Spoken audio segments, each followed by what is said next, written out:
Aplaudiments, aferrades i globus per donar la benvinguda a la comitiva de Balears que ha participat a Madrid, una competició que promou i potencia la formació professional. Són unes Olimpiades que es fan cada 2 o 3 anys, depèn, perquè aquesta ha tingut un retras evidentment per culpa del Covid, i és una demostració fortíssima i meravellosa de tota la feina que fan les comunitats autònomes respecte a la formació professional. Avui nosaltres estem de molt bona enhorabona perquè hem demostrat que som una comunitat que està treballant molt bé la formació professional. Arriben cansats, han passat nervis i estrès, però la satisfacció amb el resultat obtingut ha estat millor que l'esperada.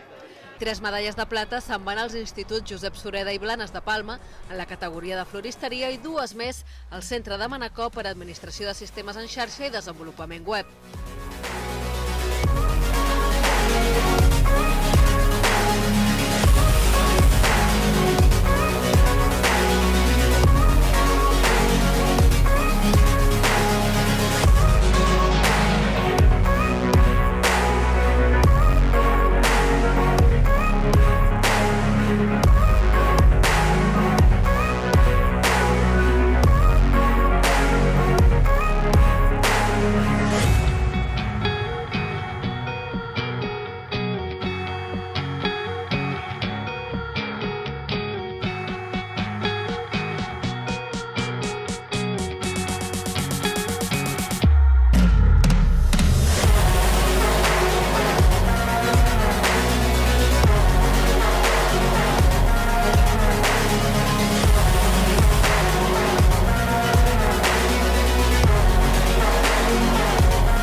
Molt de nervis, 3 dies seguits amb moltes hores de feina, però al final te va sortint les coses i al final va sortint bé. He passat molt d'estrès, molt de nervis, però ha anat molt bé, m'ha encantat, ha estat una experiència inolvidable.